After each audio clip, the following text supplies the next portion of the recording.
Você já pegou aquela tabela, construindo uns temas onde, por exemplo, vocês têm um banco de dados, mas esses campos dessas tabelas precisam de algumas validações extras? Ou você chegou num banco de dados lá, tá pesquisando e tem CPF que tá nulo, tem idade negativa, tem saldo de balanço negativo onde não deveria existir? Como é que a gente pode validar isso direto no banco? A maioria dos bancos relacionais tem um negocinho que chama constraint, que são validações que a gente pode fazer além da validação do tipo da coluna. Por exemplo, coluna é double, se é float, se é um inteiro, se é um long, por exemplo. São validações de negócio. Então, por exemplo, a gente pode checar se a idade é maior do que, por exemplo, 0, ou idade menor que 150, porque não tem nenhum ser humano que viveu mais do que isso, e assim vai. Então, vem comigo, bora aprender isso hoje. Meu nome é Vitor Hugo, bem-vindo ao The Digital Bricklayer. Bora pro vídeo, povo. Primeiramente, vamos pro banco de dados. Então, povo, vamos trabalhar com o Postgres hoje, que é um banco que eu gosto muito, e a gente tem 6 tipos de constraints, 6 de validações diferentes. Vamos passar por cada uma delas, mas primeiro, vamos só reforçar o que é aqui. Constraints, essas validações, essas limitações, são porque o nosso banco não fique em um estado que não é ok, que não está suficiente para você trabalhar, se as informações estejam condizentes no banco. Então, o que eu quero dizer com isso? Por exemplo, idade negativa, CPF, que é um campo obrigatório, não preenchido, por exemplo, em quase todo o sistema, ou preenchido num formato que não está bom, nome não preenchido, ou nome, por exemplo, AB, são validações que a gente consegue criar constraints para não deixar inserir no banco de dados e levar o nosso banco de dados para um estado que não está ok para trabalhar com ele, que vai dar problema. Então, a gente pode colocar essas validações e deve colocar as validações no banco de dados. Dentre isso, vou falar dessas 5 primeiras aqui, que são as que eu conheço. Essa de exclusion constraints eu não conhecia. Eu fui ver a doc hoje e vi isso aqui. Depois eu devo fazer outro vídeo sobre. Mas vamos lá. Check constraints é justamente aquelas constraints que eu falei para vocês, ou limitações de, por exemplo, o preço tem que ser maior do que 0, o nome tem que ter pelo menos 2 caracteres, porque senão não é um nome. A idade tem que ser um número positivo, não pode ser um número negativo. E tem uma limitação de range na idade. O CPF tem que estar num formato específico. A gente também pode validar para valores não preenchidos ou nulos. Então, por exemplo, se eu tenho um sistema onde tem o nome e CPF, esses 2 campos são obrigatórios. Eu preciso fazer uma comunicação eficiente com o cliente e ter no campo um nome preenchido. Então, a gente pode preencher, colocar mais uma constraint para not null, ou seja, o valor é obrigatório. A mesma coisa para CPF. A gente também pode fazer validações para campos únicos. Não existe outro você no mundo. Não existe outro eu no mundo. O número de CPF que está associado à minha pessoa no Brasil, ele é meu. Eu não posso ter uma outra pessoa associada com esse CPF. A mesma coisa para o seu CPF. Então, são campos únicos no sistema. Não faz sentido a gente ter uma tabela de usuários onde os campos CPF podem ser repetidos. Só existe uma pessoa associada com um CPF. Então, a gente tem que validar isso. Mesma coisa para constraints de chaves primárias. Elas existem. Uma chave primária ela é única por si só. E tem outras validações de primary key, not null, por exemplo. Então, são validações que a gente vê quando a gente cria tabela. A mesma coisa para chaves estrangeiras. Pensa que a gente tem uma chaves estrangeiras, a gente tem relações do tipo, minha tabela ordem, ela depende da tabela livre. E ela tem uma chave, ela tem um campo que aponta para a tabela livre, para aquele livro que foi comprado. Então, na tabela ordem, o meu campo livro é uma chave estrangeira. E a gente precisa validar que essa chave estrangeira ela exista para manter a integridade referencial do banco. Porque senão, novamente, a gente vai levar o banco para um estado inconsistente. Então, percebam, são 5 validações que a gente tem que utilizar para manter o banco num estado que seja ok para trabalhar. Que a gente não esteja quebrando a sua integridade no final das contas. Bora ver isso com exemplos? Então, vamos para o The Beaver agora, tá bom? Ou qualquer editor de SQL que vocês queiram usar aí. Bom, eu tô aqui no meu The Beaver, vou fechar aqui. Eu tenho um scriptzinho aqui, pessoal, vou deixar tudo na descrição para vocês, ou em algum passo no Git, mas eu tenho aqui a tabela atletas e a tabela inscrição. Tabela atletas eu tenho um ID da tabela, nome, CPF, telefone, idade, porte. O que a gente quer fazer, pessoal? Vamos começar a adicionar as validações aqui e vou mostrar para vocês como é que funciona. Por exemplo, o campo ID, ele é chave primária, tá marcado como chave primária. O campo nome, ele é um texto, pode ir até 100 caracteres, CPF também. Então, vamos criar isso primeiro. Percebam que a gente tem validações de primary key. Quando a gente coloca primary key, a gente já ganha 2 constraints, que é not null e unique. Quando a gente coloca foreign key, a gente também ganha uma validação, que isso aqui, essa tabela, esse campo, quando a gente for fazer a inserção de ID atleta, ele tem que existir nessa tabela. Caso contrário, ele não exista, o banco não vai deixar fazer o insert. Então, aqui, a gente já viu a última validação, que é a validação de chave estrangeira e a validação também de chaves primárias. A gente ganha unique e not null. A gente falta ver a validação de check, a validação de not null para campos específicos. Então vamos só criar a tabelinha aqui. Se a gente vir aqui dar um refresh nessa bagaça aqui do lado, a gente tem as nossas tabelas. A gente pode vir aqui, a gente vai abrir aqui constraints. Ó, eu já tenho uma constraint aqui, que é uma constraint de chave primária. Bom, e o que eu tenho aqui também? Tem outra constraint de associada a essa tabela? Não, mas a de inscrição, ela tem uma constraint de chave primária e também tem uma outra constraint de chave estrangeira. Então a gente conseguiu já ver dois tipos de cheque quando a gente cria a tabela. Quando vocês criam a tabela da forma como que a gente criou aqui, fazendo essa referência aqui de chave primária, de chave estrangeira, o próprio banco já cria essas constraints pra gente. O que a gente vai ver aqui agora? Vamos supor que a gente não vai aceitar o nome ser nulo. Então é uma outra constraint que a gente pode utilizar. Como é que a gente pode fazer? A sintaxe é mais ou menos essa. A gente percebam que a gente vai ter que alterar a tabela, que ela já foi criada. Na criação da tabela, a gente poderia ter feito isso também, ó. Not null, por exemplo. E aqui a gente poderia ter feito também not null, por exemplo. Então, são dois pontos que a gente pode fazer isso. Ou na criação da tabela, ou, nossa, esqueci. A gente pode alterar essa tabela e adicionar essa constraint depois. Que é o que a gente vai fazer aqui. Ó, como a gente vai alterar uma tabela? Alter table. O nome da tabela a gente precisa, tá bom? Então, vamos alterar aqui atletas. Então, alter table atletas. A gente vai ter que fazer aqui, ó, alter column, que a gente vai alterar uma coluna de fato. E qual que é a coluna que a gente vai alterar? Vamos alterar o nome e vamos alterar o CPF também. E vamos colocar aqui o que a gente quer? Set not null. Então, esses dois campos, eles não aceitam mais serem nulos. Vamos executar isso aqui. Eu errei. Provavelmente aqui eu não aceito isso que eu tô fazendo. Vamos executar de novo. Coloquei para nome. Vamos colocar para CPF. Eu não lembro a sintaxe, tá, pessoal? Para colocar mais de um campo. De qualquer jeito, eu vou deixar os dois scripts aqui na descrição. Só voltar aqui. Colocar para nome só para a gente manter o histórico que a gente está fazendo. Bom, executou. Vamos conferir se isso aqui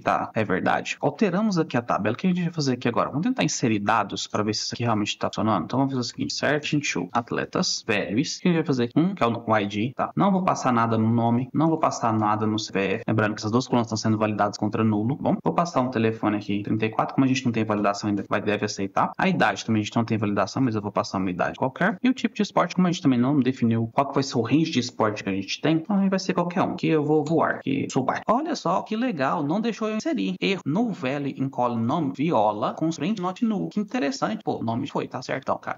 Vamos tentar validar a de CPF. Poxa, que triste, né? A de CPF também falhou. Então isso significa que a gente tornou duas constraints para manter a integridade do banco funcional. Então a gente não está deixando que o banco seja inserido dados no banco que levem a um estado inconsistente. Quais são os outros tipos de cheque que a gente pode fazer? Lembra que eu falei para você o negócio da idade? Então o que a gente vai fazer aqui agora? Vamos manter isso aqui. A gente vai fazer um cheque agora para ver se a idade é negativa, porque a idade tem que ser maior do que 0, pessoal. Não pode receber número negativo. Então de novo, alter table, e a gente vai aqui, atletas, que é o nome da tabela que a gente quer alterar, alter column, que a gente está alterando a coluna. Qual que é o nome da coluna? Idade, set. É que a gente precisa fazer um check. Como é que a gente vai colocar isso? A gente está fazendo com uma sintaxe errada, porque eu sou bobo. É basicamente isso aqui, ó, alter table, atletas. Vamos mudar aqui. Add constraint, então a gente está colocando uma constraint de fato. O nome da constraint que a gente está colocando, o que ela vai fazer? Ela vai fazer um check. Aqui no nosso exemplo, a idade tem que ser maior do que 18 e a idade tem que ser menor ou igual que 150. Eu não vi um ser humano chegar aqui a 150 ainda. Se tivesse, deixe nos comentários. Então vamos adicionar isso aqui. Pô, funcionou, Pedrinho, que da hora. Vamos fazer o seguinte, parar de fazer cagada do CPF aqui, vamos colocar aqui não vou colocar um CPF real, tá, gente? Vou colocar 000 e o campo idade que antes estava 24, eu vou passar aqui para ele menos 24. Eu tô voltando no tempo, eu sou o Benjamin Button daquele filme. O que aconteceu, pessoal? Nova linha para a relação atletas viola a constraint check idade range, que foi justamente a constraint que a gente acabou de adicionar. Ó, a gente alterou a tabela atletas, colocou essa constraint check idade range, onde a idade tem que ser maior do que 18